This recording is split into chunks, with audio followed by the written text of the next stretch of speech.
untuk mendapatkan informasi dan perkembangan terkini terkait situasi nasional.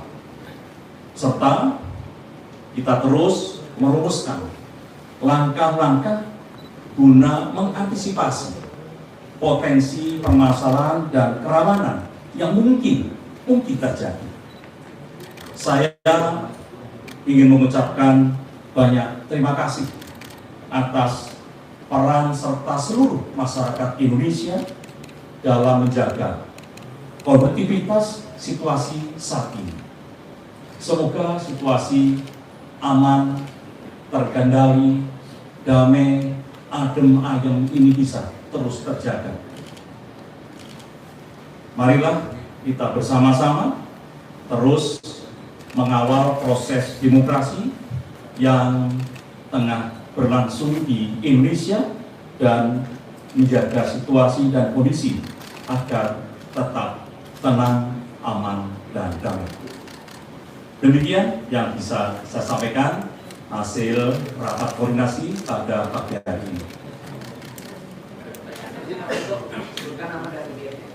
Pak, saya Walda dari Antara ingin bertanya soal persiapan penyelesaian sengketa pemilu dari setelah hasil rekapitulasi dari Kepolisian sendiri, apakah sudah melakukan persiapan khusus seperti koordinasi dengan Bawaslu ataupun Kepolisian dan MK untuk kedepannya? Itu pertama. Kedua, soal dari pihak intelijen mungkin apakah sekarang sudah atau dari sebelumnya sudah mulai melihat adanya gerakan-gerakan massa, gelombang-gelombang massa untuk memulai aksi penolakan di jalanan pasca rekapitulasi, apakah sudah terdeteksi sejak awal dan walaupun sudah antisipasinya dilakukan seperti apa? Dan ketiga soal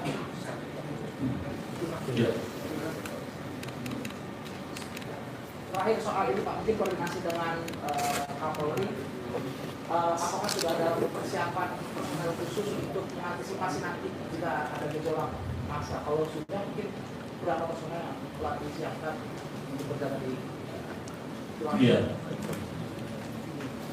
Saat ini KPU sedang melaksanakan rekapitulasi hasil pemungutan suara dan akan diumumkan tanggal 20 Maret. Apabila ada sengketa permasalahan, tentunya akan disampaikan kepada lembaga yang sudah ada dalam Bawaslu. Kemudian kami terus memantau, kami terus membantu menyiapkan yang diperlukan dalam proses-proses tersebut. Kemudian permasalahan-permasalahan yang dikatakan tadi mungkin ada unjuk rasa, itu memang ada. Tapi saya sampaikan skalanya masih kecil.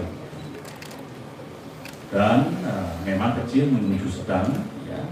Dan kami juga terus mengantisipasi dengan kepolisian dan TNI untuk kita bisa mencegah, mengamankan supaya tidak terjadi eskalasi yang lebih besar. Dan intelijen baik dari Kapit maupun dari BAIS terus memantau perkembangan tersebut untuk tetap menjaga situasi tetap kondusif seperti saat ini.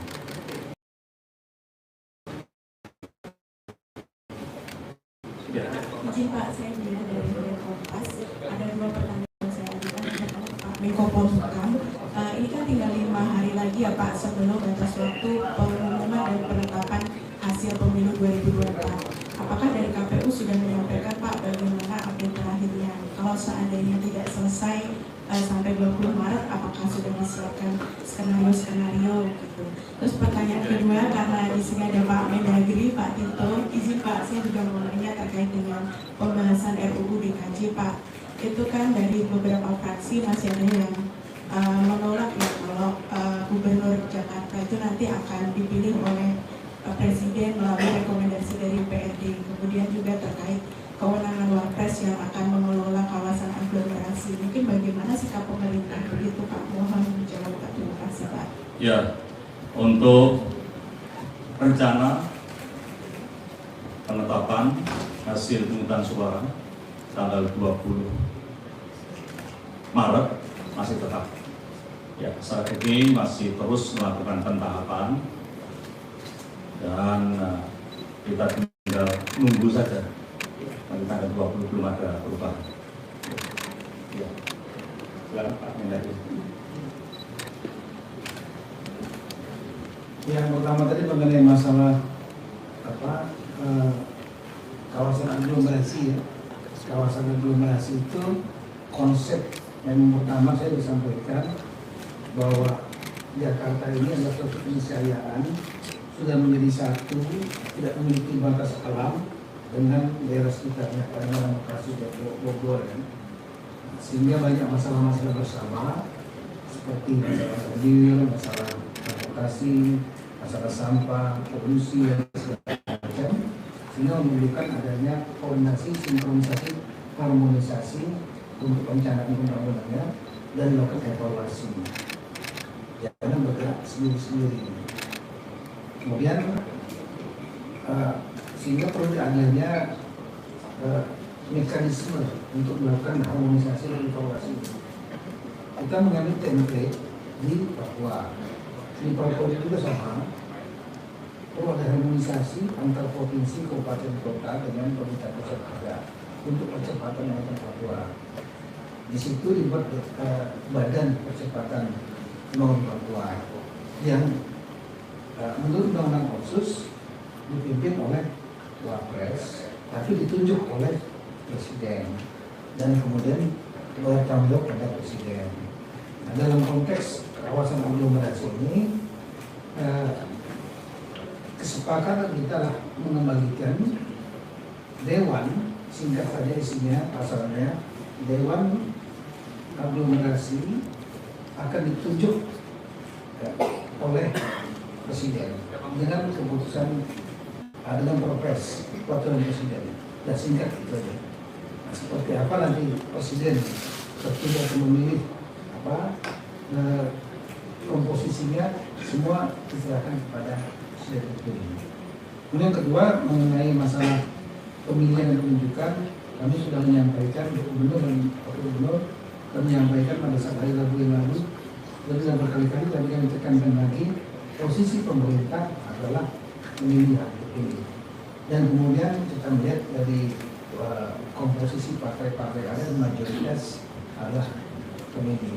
Jadi pembahasan akan melaksanakan lanjutan hari ini, mudah-mudahan saja selesai pada tingkat satunya, mudah-mudahan selesai hari ini. Karena sudah banyak isu yang sudah disepakati, dibahas sampai malam.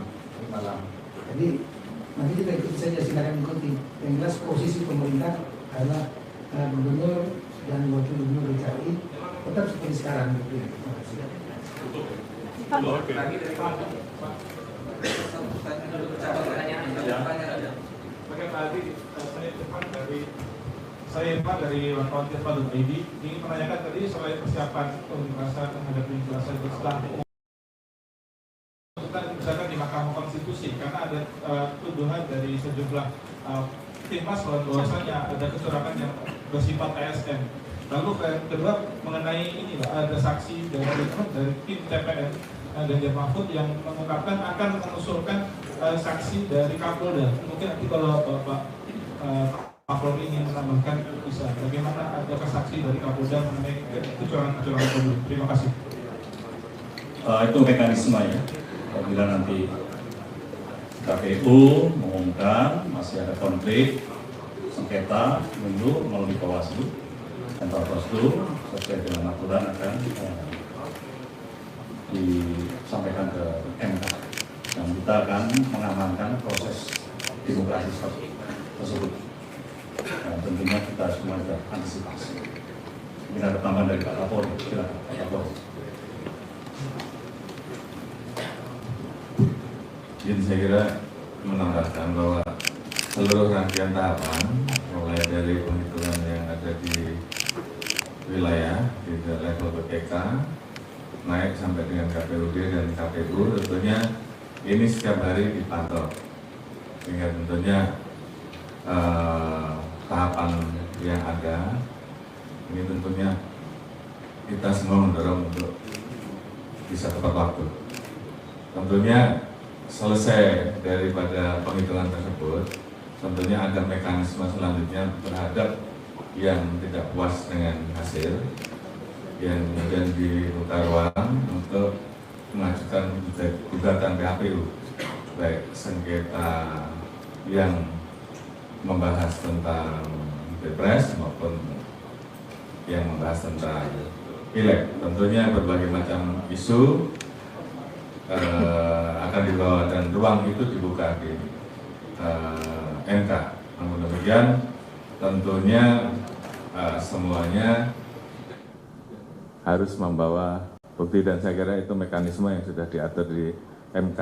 Kemudian pertanyaan yang terakhir tadi, tentunya posisi kami apalagi terkait dengan isu ada saksi dari Kapolda dan sebagainya, ya kita tunggu saja.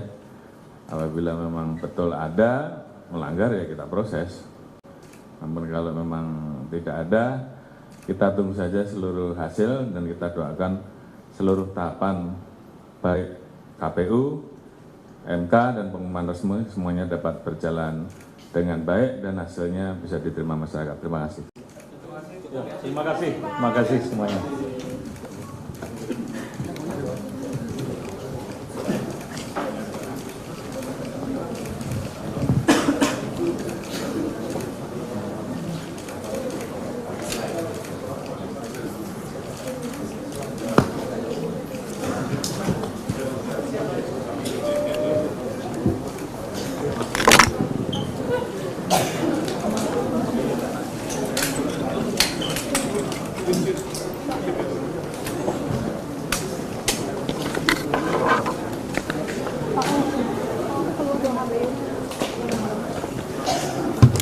Tolong